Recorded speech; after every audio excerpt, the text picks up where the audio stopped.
यह कहानी है दो मेढकों की, जिसमें एक पतला था और दूसरा मोटा।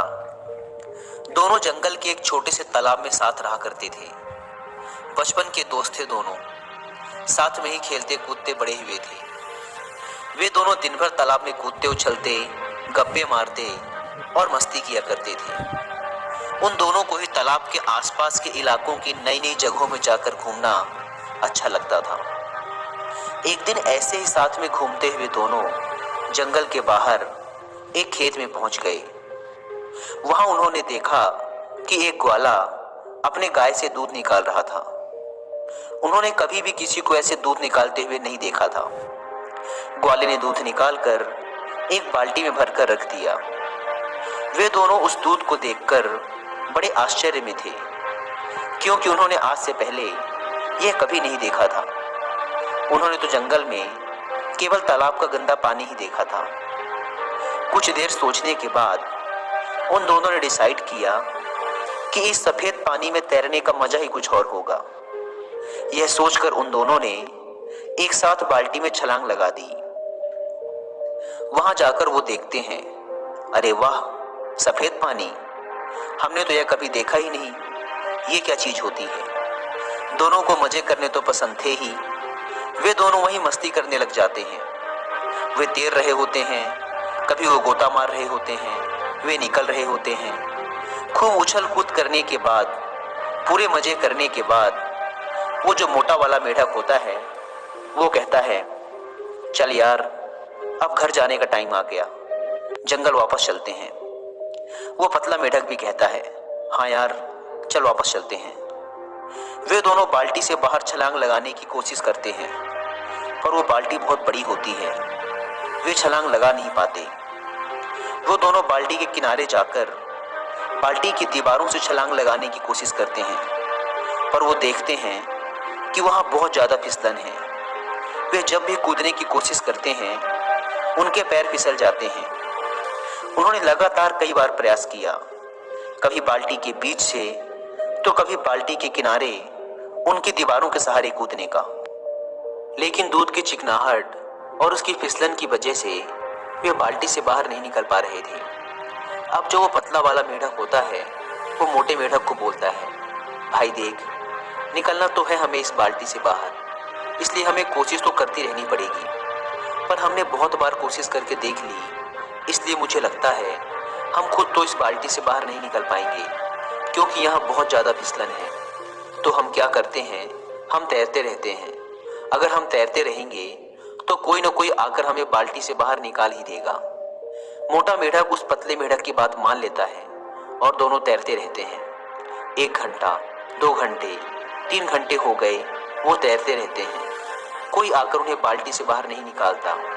अब जो मोटा मेढक होता है वो तैरते तैरते थक जाता है। वो कहता है, भाई, अब मैं और पैर नहीं चला पाऊंगा। कई घंटों से तैरते तैरते मैं थक चुका हूँ। वो पतला मेढक कहता है, भाई देख, अगर तू पैर चलाना बंद कर देगा तो तू डूब जाएगा और कुछ देर में सांसें रुक जाएंगी और तू मर जाएगा। अपन को मरना नहीं है, भाई तू पैर चलाता रहे। वो मोटा मेढक थोड़ी देर तक पैर और चलाता है, फिर कहता है, भाई देख, हमने बहुत साथ दिया एक दूसरे का। हम दोनों बचपन के दोस्त हैं, आपस में बहुत मस्ती की, हंसी ठिठोली की, हमेशा साथ रहे। लेकिन मुझे लगता है कि आज ये सब खत्म होने वाला है। आज हो सकता है कि ये मेरी जिंदगी का आखिरी दिन हो। मैं और मेहनत नहीं कर सकता, मैं और पैर नहीं चला सकता, और अब शायद मैं डूबकर मर जाऊंगा। और उस पतले मेढक की आंखों के सामने उसका वह बचपन का दोस्त डूबकर मर जाता है। यह सब देखकर वह पतला मेढक और ज्यादा तेजी से पैर चलाने लगता है। उसके अंदर आग लग जाती है कि अब कैसे भी करके मुझे इस बाल्टी से बाहर निकलना ही है। मुझे हार नहीं माननी। अगर मैंने भी हार मान ली तो मैं भी मर जाऊंगा। उसकी आंखों से आंसू निकल रहे हैं, पर वो और तेज पैर चलाता जा रहा है। लेकिन जैसा कि हम सब जानते हैं कि अगर थोड़ी देर तक दूध को चलाया जाए तो उसमें से मक्खन बाहर आने लग जाता है। और बिल्कुल ऐसा ही हुआ, क्योंकि बहुत घंटों से वो दोनों मेढक उस दूध में पैर चला रहे होते हैं, इसलिए उस दूध से मक्खन बाहर आने लग जाता है। साथ ही कुछ घंटों से रखे रहने की वजह से दूध कुछ जमने भी लगता है, दही जैसा सेप लेने लग जाता है। दूध के जमने और मक्खन के बाहर आ जाने से मेढक देखता है कि दूध थोड़ा गाढ़ा सा हो गया है। अब वह पहले जैसा चिपचिपा नहीं रहा। वह उस मक्खन के ऊपर बैठकर पूरे जोरों से एक छलांग मारता है और वो बाल्टी के बाहर आ जाता है। बाल्टी से बाहर आने के बाद कुछ देर तक तो उसे समझ ही नहीं आता कि आज उसके साथ क्या हुआ।